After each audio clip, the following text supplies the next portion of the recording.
afternoon. I think we're going to jump on in. Thank you. Happy New Year as we kick off this 2018's round of What Matters to Me.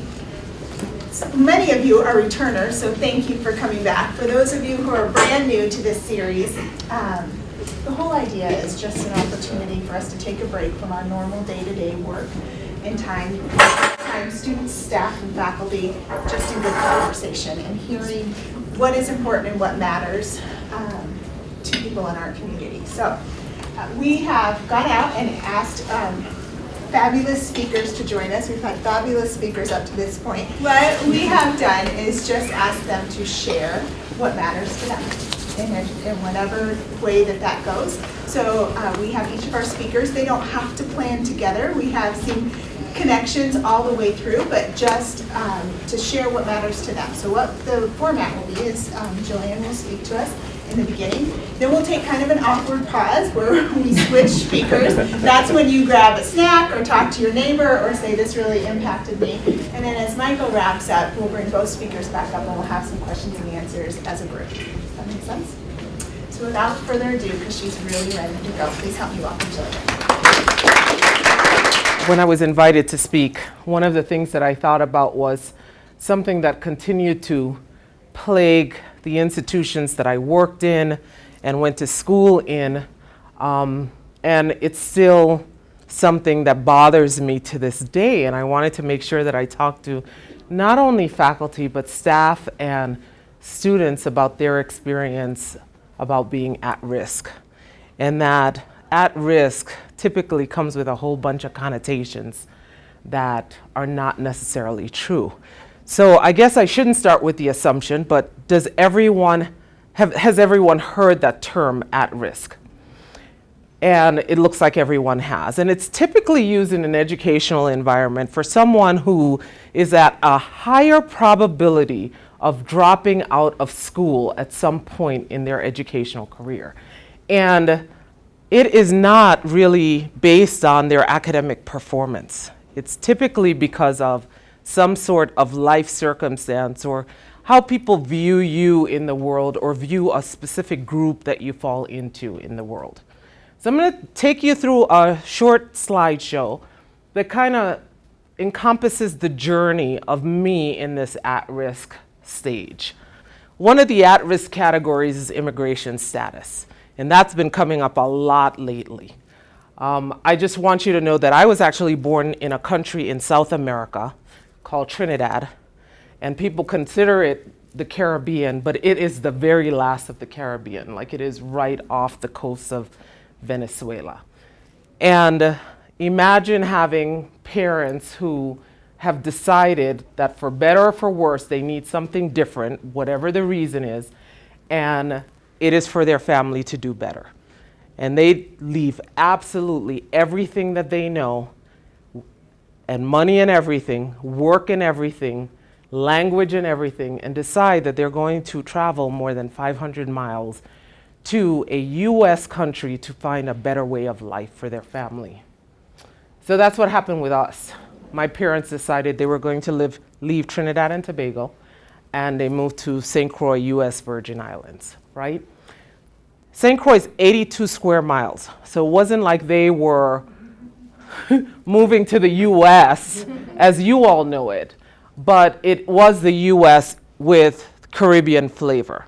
So we were able to be there, but we were not US citizens when we got there.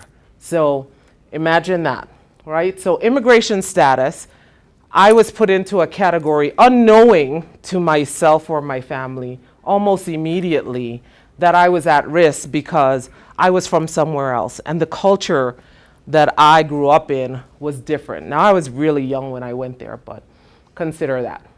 So then the other category is parental educational status. On this picture are 3 people who were instrumental in my life. They lived with me for quite a while before I moved to the US. My father is on the right, and it's your left. And my father had an 8th grade education. He was an electrician by trade, but an extremely brilliant man. My mom had a 6th grade education, and my grandmother was an indentured servant. She was sold by her family to a white family to take care of their children. And so a lot of her formative years were in someone else's home away from her family for the money that they could get for the work that she did for them. So she saw none of that money herself, and she had no education. But she spoke 5 languages. English was not her first language, and she had to because she was help. And so as the white families brought in European, French people, Dutch people, she had to learn the patois, she had to learn all of these different languages in order to serve these people properly. So that is one of the status that they would call you at risk because of your parental education, but as you can see, these people brought other things to the table. Right? Family instability. So my mom and my dad was extremely abusive. So my mom, imagine this, on an 82 square mile island, picked up her 2 kids and my grandmother and said, we're out of here. And we have to hide. And if your father comes looking for you, you can't go with him. As kids, you don't understand that, and you surely don't understand how you're going to do that on such a small island. Plus, you have to go to school every day. You can't go with him. You don't really know what's going on. I'm at risk at that point because my parents have broken apart. At least that's how the federal government sees it. That's how your educational environment sees it, because they believe that your home is more stable if you have a mother and a father in the household together, regardless of what that household was like. So they put more credence in you being successful if a certain paradigm happens. Not necessarily the case in my case. They were unstable when we were together, but when my mom said, let's go, it became more stable an environment for us. So it's another way people judge what at risk is and then leave a certain population behind. So this is where we moved to the projects. And I want you to take really close look at the name of the projects because they are still standing. And everyone's going to the play, so you should know who this person is. That's who our projects was named after, Hamilton. And he spent a lot of his formative years in the Virgin Islands, and the play is during that time. So we still have buildings up of where he lived, and so we have history, whether we're 82 square mile island or not necessarily everyone knows the history, and so they pigeonhole you into the fact that, oh, you're down from the Caribbean, but here's this huge play about someone who spent a lot of time in this area. So the projects, right, they look nice and clean, and there are chickens outside and whatnot. It's like a cubicle in those apartments. You didn't know where food was coming from half of the time. And when you did, you ate it really quickly just in case there wasn't any coming for quite a long time. They look pretty decent, but the crime rate's high, right? So that's another thing that puts you at risk. If you're around a lot of nefarious people, but I tell you, there's community even in the projects. People are looking out for people. If they're seeing a small child going to school, that child is going to make it to school because that child is an innocent. And so even in small places, don't just judge what you see on the news and think those kids are not going to make it out of the barrios and the ghettos and the projects. The reality is if you want to be someone to that person, they can make it out. Don't put them in that at-risk category and just say money is what they need, or, it's just that easy. And we'll talk a little bit about the things that helped me. So this is this little girl. And that is me. I was in trouble every single day. I fought. Like I was an extremely violent kid. If you looked at me the wrong way, I was beating you up. And I wasn't waiting until after school. So the uniform is a Catholic uniform. I went to Catholic school. So that made it worse. Because every day I was getting beat because I beat somebody up. right? I was in an office, I was either in detention, I was in suspension, and the problem was with that is that my grades were out of this world. I had really, really good grades. So they didn't really know how to categorize me, but I was at risk because I was a troubled child. I wasn't a troubled child, I was a child who got into trouble. And there was a big difference in that. Part of it was because I was bored. Part of it was if anyone stopped to ask me, the fights I was getting into was because people were picking on other people or they were picking on me. And I couldn't stand injustice. I couldn't stand it. So I headed off at the pass. And what I wanted everybody to know is you were on notice. If you mess with me or anybody that belonged to me, I was coming to get you. But no one bothered to ask. Instead, I was at risk.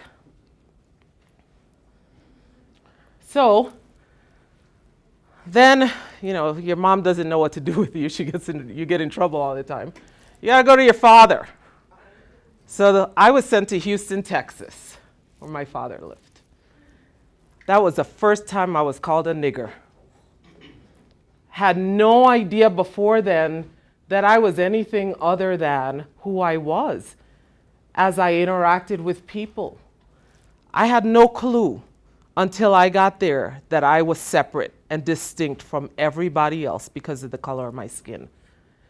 Segregation exists in churches up here, very different. Spanish churches are Spanish churches, black churches are black churches. Back home, we're all together. And so I did not know what to make of this place. So not only was I put in that minority status, which is also considered an at-risk status, I was told you're not as smart because you came from that little 82 square mile island. And by the way, you need to test before we would let you into any of the higher level courses. Never mind, I was younger and I had already passed the 8th grade. That was of no consideration. They wanted to put me back a grade. So my father went in and said, give her any tests you want. And I did. And so I tested into 10th grade. And so then they didn't have a choice but to put me in the grade that I was in. But you can see the minute that you start thinking less of a person, you find places to put them that you think will help them.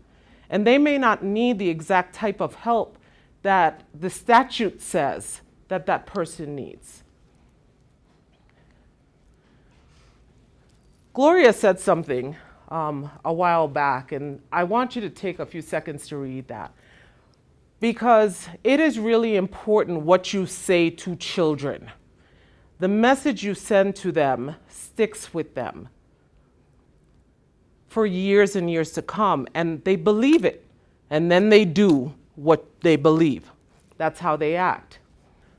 I say find this person. So this was my mom, and you can find this person anywhere.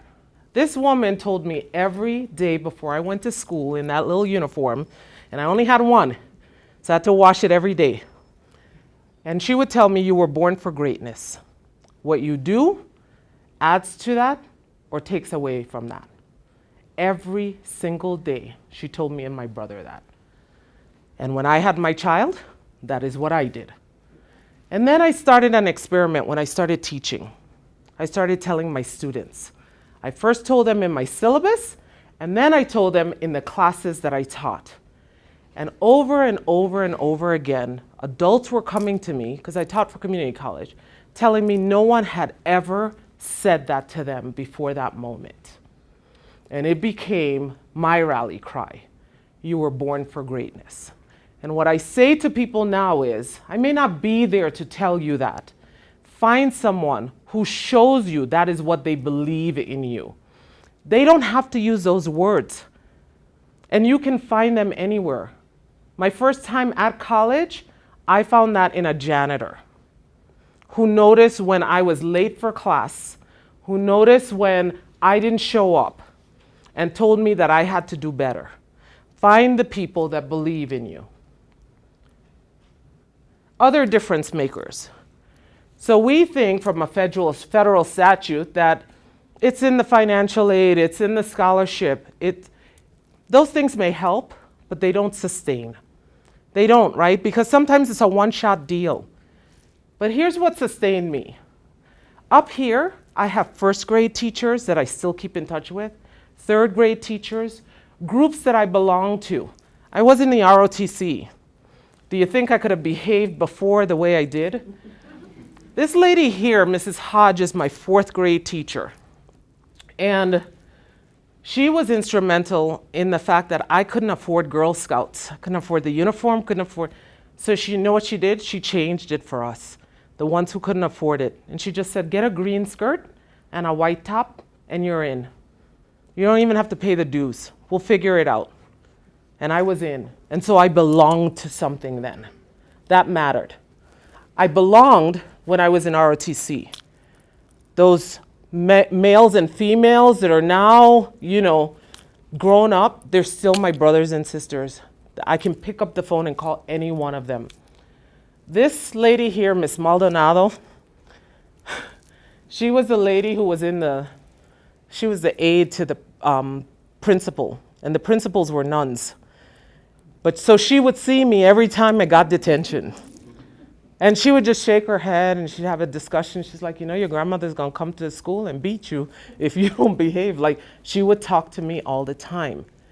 My first years of college, someone told me about this Caribbean group. They didn't call it Caribbean American group. They called it the Caribbean group. And I was like, I don't like people, but I'll go. And so I went. And I met a bunch of friends that I still have today from all over the Caribbean because I felt like I belonged. And you know why I felt like I belonged? Not because I was speaking to them, but because I could hear my accent mirrored back to me. I could see the faces that looked like mine and my friends that I grew up with. And those are the things that mattered.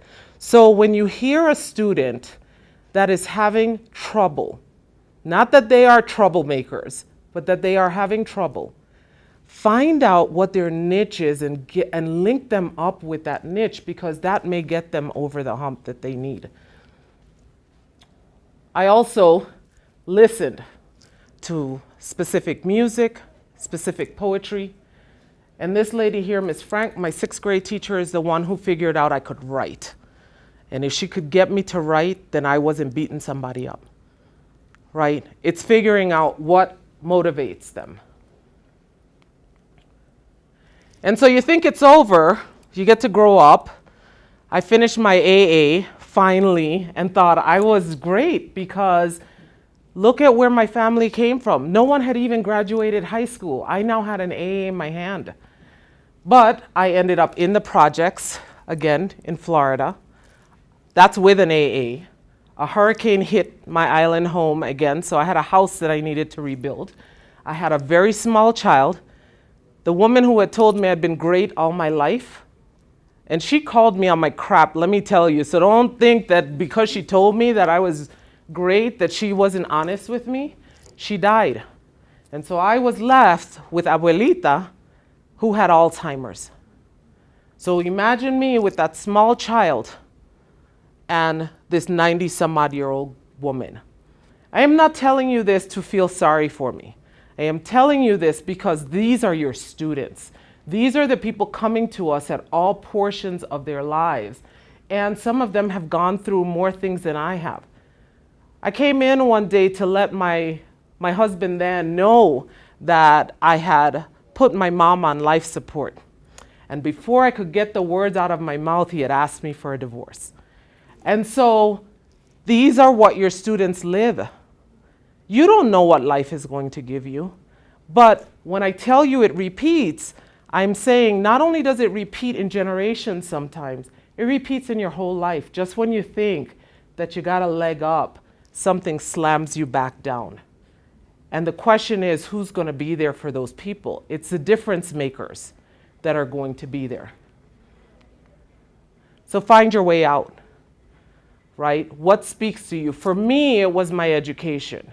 I didn't have a lot of money, but I knew if I did this, then putting my grandmother in a home was less of a stress on me because maybe I could help out with that, right? Because I couldn't keep someone who was going through the dementia for as long as she did. The education is what made me get through. And the work that it takes to go through that is absolutely incredible. And that you don't go through straight. Sometimes you got to stop out, but that doesn't mean they're stopped forever. I had people calling me to find out, where are you? A whole semester has gone. Let's see what we can do to get you back in. That was important to me. Even back then, that was important to keep me going. So this is me and my daughter graduating 3 days within each other. There are happy endings to all of this. All of the work was for this, so that another generation knew that even though they may go through rinse and repeat, they had what it takes, right? The legacy of what you leave and being able to speak through those things allow them to move on too. So even if she decides that she's not going on with her education, she's got grit. That's what she needs to know that she has. The new at risk.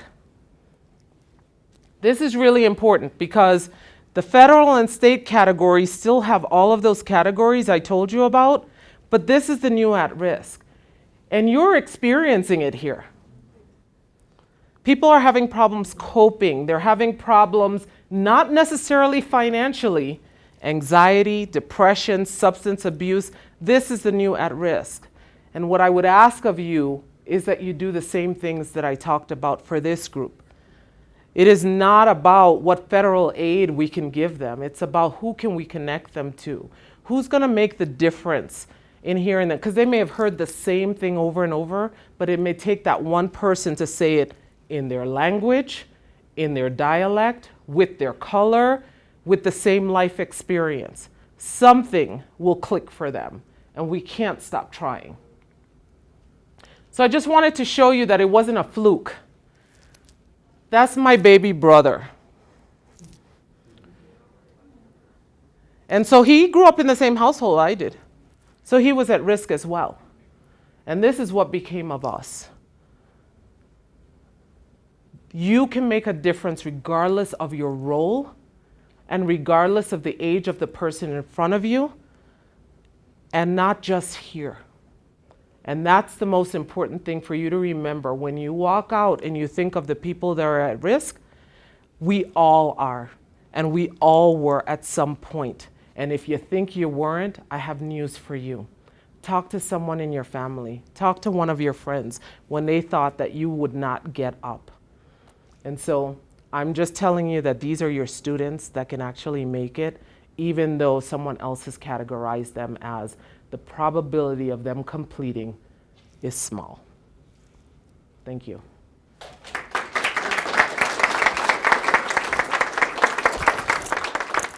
Very well done. Thank you for sharing your journey with us.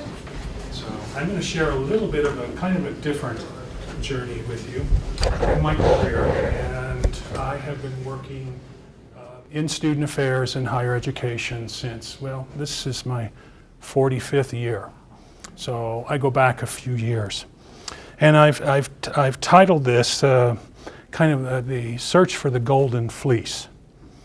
And some of you may remember reading when you were younger about Jason and his Argonauts sailing across the known world looking for the golden fleece, so that that could be used to help his father ultimately reclaim his kingdom in ancient Greece.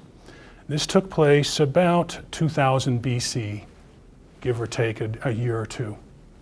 And I think we all, in some way, are looking for the golden fleece.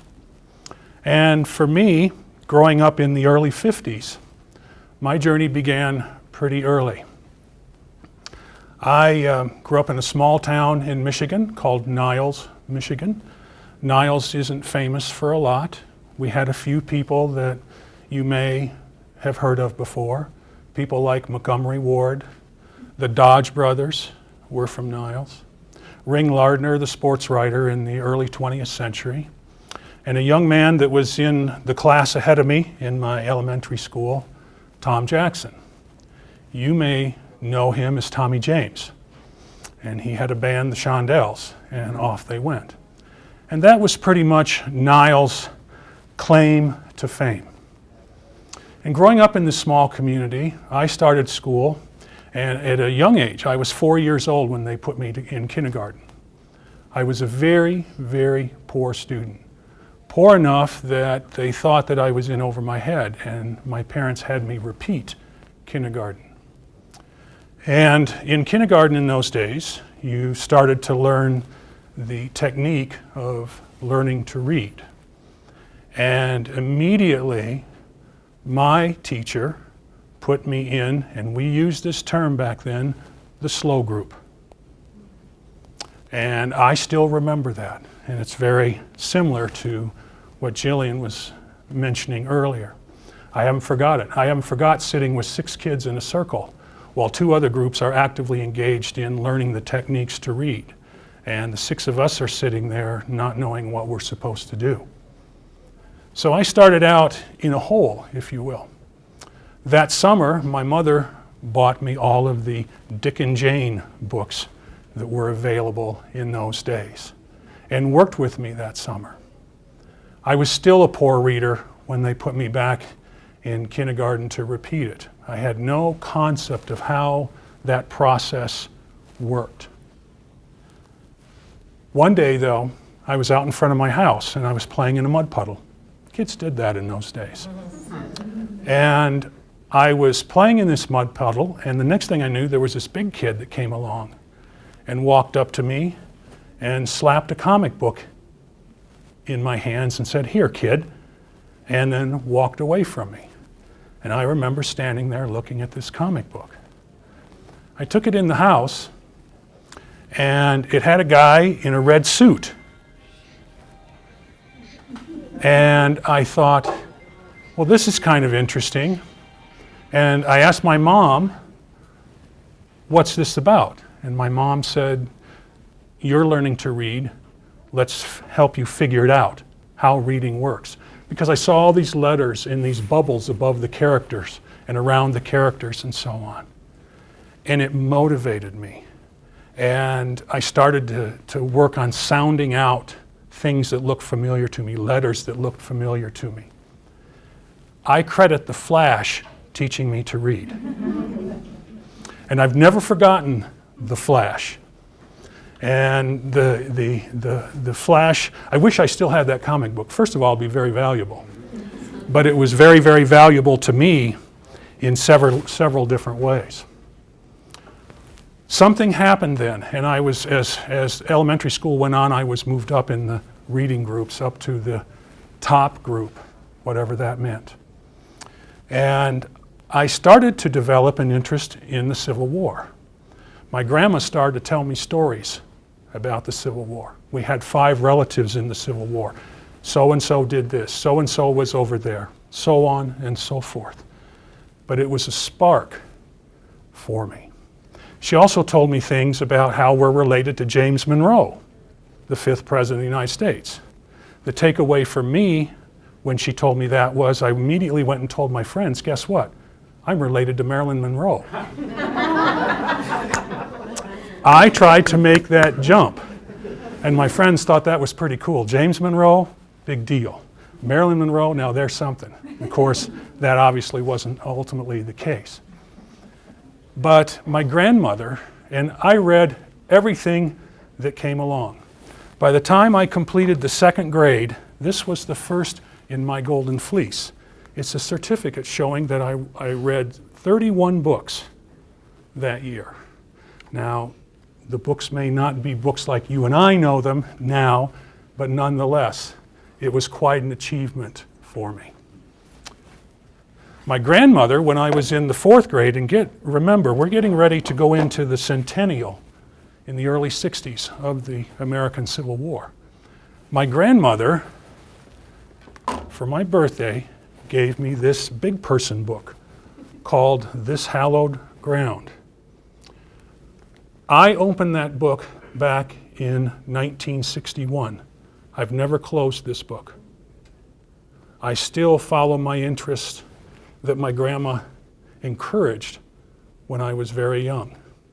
Another part of my fleece as we went along. I graduated from high school and got ready to go to college because that's what you did. I applied to Notre Dame because it was only a couple miles from my house. And my mother dated a football player from Notre Dame when she was young, and so she thought that'd be the ideal place for me. Miami of Ohio, Duke, the University of Wyoming, and the Coast Guard Academy. The Coast Guard, I was accepted to all of them except the Coast Guard Academy. I chose Wyoming. Wyoming said, we'll give you a little bit of an athletic scholarship to come out here, and maybe you can compete for us. I graduated 33 out of 402 students in my high school class. To this moment, I have no idea how that happened. I was not a good student in high school. I could read and I could do things, but I just kind of went through the motions in high school. Going into college, I was at risk. I still remember my first college class. And yes, these things did happen in those days. It was a psych course with over 300 people in the course. And I can still remember the faculty member coming in a three-piece suit, putting his briefcase on the podium, opening it up, and I'm ready to be enlightened, listening to this special person tell me a little bit about psychology. The first thing out of his mouth was, look at the person on your right, look at the person on your left. Only one of you will be here within the next few months. And I remember looking at the young man to my right thinking, I've got you beat. I remember looking at the young lady on my left, I've got you beat. I was almost one of the early casualties. That was my introduction to university life. I went to my coach, told him the story, and he said, well, all I know is you need to be here at 3 o'clock suited up and ready to go. That's it. That was the advice I had. We did not have other resources in those days around us that we could fall back to, we could seek out. And consequently, I learned that it's very important to go to class. I went to maybe a couple dozen classes that first semester of my freshman year. I did not do the readings. I did not do the work because I didn't know how. I didn't know what was expected. I didn't know that the syllabus was a contract between you and the faculty member and outlined everything that you needed to do. I didn't catch on. Consequently, my GPA at the end of the first semester was a 1.0. If it hadn't been for ROTC and a wonderful English instructor, it would have been a lot worse. It would have been a lot worse. I was also the first person in my family that had the opportunity to go to college. And here I was with a 1.0 after the first semester. I also learned from my coach that the sport that I was fooling around with was going to be dropped as a varsity sport at the end of my freshman year. Everybody else was going to transfer. And again, there were no resources. There was no academic success center like you find here. There was no advising office where you could go to get good, solid counsel. I repeated most of my courses the second semester. There were two young ladies in my psych class, which I started all over again, that sat in front of me, Aderna and Lori. And in one of the first classes, I heard them talking between the two of them, talking about a plan to pass that course. And I sort of overheard and kind of elbowed my way into that conversation and said, can you guys help me? And they kind of looked at me, and I'm sure they were curious about my motives. But it was strictly legit. And Lori and Aderna took me under their wing that spring semester. They taught me the art of highlighting materials in your books, using different color markers. They taught me time management. They called me early in the morning to make sure I was up and going to meet them in class. We called each other. I kind of bought into the system very, very quickly. They taught me how to take effective notes in class, what to listen for. And off I went. So Aderna and Lori were part of my Fleece. In 1973, and I was a history major, I decided that history was a good major And I was fortunate because I'd heard that one of the foremost Civil War historians in the country was teaching at Wyoming at the time. E.B. Long, Pete Long. Pete was one of the foremost Civil War historians in the country. I signed up for his class. And immediately there was a connection between Pete and I. Pete was great. Pete lectured with a pipe in his hand, walking around blowing smoke, never used a note or a book.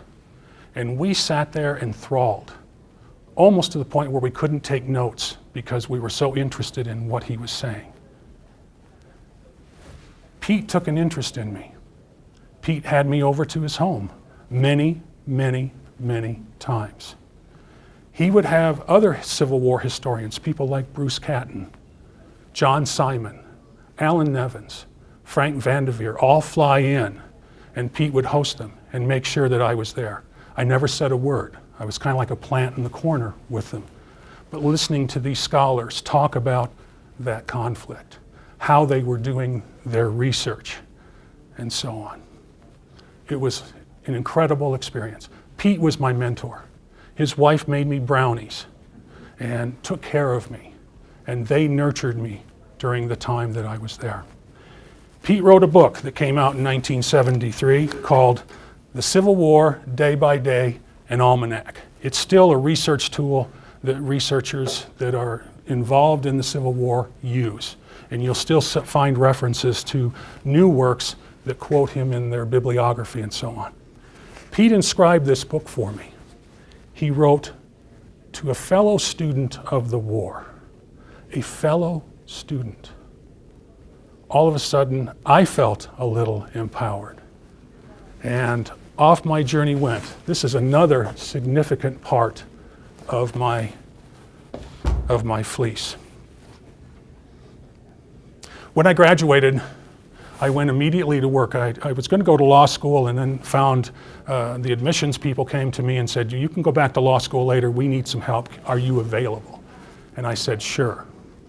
So what happened to me was that I had been very lucky. I found people that helped me in my journey, that were part of my quest for the fleece. And I decided my goal is going to try to make a difference for at least 2 people every day. And some of you I've talked to about this, regardless of whether it's opening a door or helping a student that's in crisis. My first project as a baby admissions officer was to survey the 7 college deans for the 7 colleges that make up the University of Wyoming. And I asked them, if you were talking to a 9th grader somewhere out in the state of Wyoming, and that student said, "You know, I might want a degree in health sciences. What should I take while I'm in high school to get me ready for a curriculum in health sciences when I come to the university?" The deans responded to that, and we created a brochure, 7,000 of them, that we gave to all freshmen in the state of Wyoming. And of course, it advertised the University of Wyoming, but it gave them a roadmap. It gave them a fleece, a part of the fleece. And that project went on for a number of years, and the university still does it, but just in a different manner.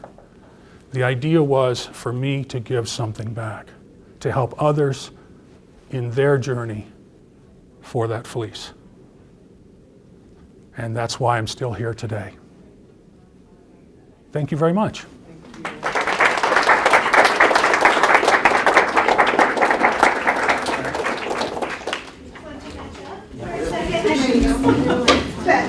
Thank you both so much for sharing your stories. And as per usual, I love how the talks start to weave together. So thank you for doing that.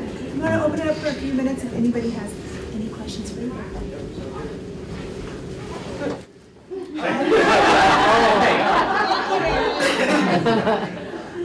What sport did you go to play at Wyoming? I was a tennis player. Of all places to go. It's so windy there, isn't it? It was, but I didn't spend much time on the court. But I gave it up. The team left at the end of my freshman year. Most of the players I played with were with the Norwegian Davis Cup team. They went to LSU, and by the end of my freshman year, I found the key to be successful, and I wasn't leaving. And so I stayed, and I stopped playing tennis shortly after that, and I haven't picked up a racket since early in the 70s. Wow. So, Then I got you. To my left, and I can play. you would run me ragged. I just wanted to make a comment about Gillian's talk. So I run the Center for Adult Learning here, and so it's just been this. It was just neat to hear what you said, because it's been such an interesting transition in attitude from people who teach in adult basic education. Going from this kind of feeling of we've got to protect our students, we can't, we don't want to give them a question they can't answer. We don't want them to make them feel inadequate or that they, are stupid. And so we just will keep it easy to really this big change into they are so much more capable than anybody might think, and we do everybody a disservice if we don't challenge them, and they can take it. They're adults, they can, they're not gonna fall apart. Yeah, if we ask a tough question. So, and I still see this going on with adult education in all of the different, we're like, I think far ahead in this kind of challenging environment that we're providing students here on this campus. But I have been in a position to visit a lot of other programs in Colorado, and I just see that. I always try to make that comment when I'm in a position to do so. If you're not challenging these guys enough, they're going to take over. Then But anyway, it was just great to hear your talk. Thank you so much for that. Thanks. I'll make a comment about that too. My specialty is English language acquisition. So I've worked, most of the students I worked with in public education were immigrants who didn't speak English, who were high poverty. The parents were not educated, past maybe third grade, and they were working 2 jobs. All the things you talked about, and we've been to in-services where we talk about, well, what affects how students learn, and we look at all those at-risk factors, and we talk about, well, as teachers, do we have control over any of those things? What do we have control over?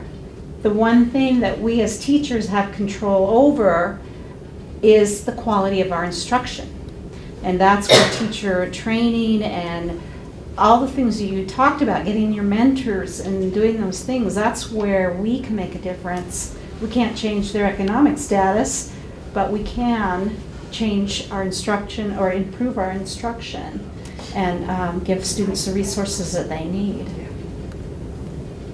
And show them. Yeah, and show them. Just Model remind them of the things that they have accomplished. I think it's too easy to say you're low income. It's too easy to say, but just talk about them incrementally. The fact that they're standing in front of you, what they had to do to get there, if you can just point things out, because that's not the truth they tell themselves. The truth that they're telling themselves is, I'm not worthy. I don't even know why I'm here. I'm probably not gonna make it through the week. That person's probably more well-equipped and had more money and had everything to be there. But if you could remind them, because they mention it, so it's important to listen so that you can use their own words back to them. You told me this. Well, how'd you get to do this? If you can do that, this is a cakewalk, right? And introduce them to people who have gone through something like what they've gone through, that are in a better place. I don't tell my story because I want pity. I don't tell my story because I want to put myself out on Front Street. Everybody who knows me knows I just really can't even stand that. What I found in one of my classes teaching is that I had a student that was bawling at one point. And when I went up to her and said, how can I help? She looked at me and she says, what the F do you know, Dr. G? You have your fancy house, you have your degree, and so I thought, well, why would she think anything different? I'm walking in straight from work, I have a suit on, I'm la-di-da, right? I'm the big crap in the room, and I get to be up front telling her what I want her to do. And I don't share my story. And so what I say to people is, you need to share your story. As hurtful as it might be to you, the life that it saves is worth any shame or any embarrassment that you might have in the end. But you all have a story to tell. I don't care what your color is, I don't care where you came from, you have a story to tell. And you need to tell it. You need to tell that you weren't a great student, right? Because this man is brilliant, but it took work. He didn't just wake up. It took support, Took right? the flash. And that's a really good point. I talked about whatever it takes, you know, because it might not be in the way that you do it. So you talk about quality of instruction. I may look at somebody who walks in with a comic book and go, what kind of instructor is that? But if it reaches the 3 kids I needed to reach, it might make all the difference in the world. So I'm not going to judge your instruction based on the strategy that you use. You may have a connection with that person that I can't fathom. And that might be the ticket. But tell your stories. If you leave with one thing, I say that, and I thank you for telling yours. Thank you. I think with that, I'd like to thank them both.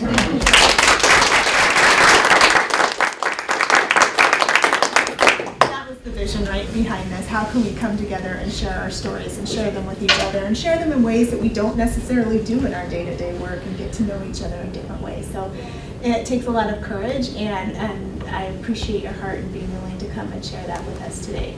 I'd also like to thank Andrea Simons, as I always do, because it takes, like I said at the all-campus meeting, it's one thing to sit in a room and say, wouldn't this be really a cool thing to do? And it's a whole other thing to deliver on that and provide this opportunity for us.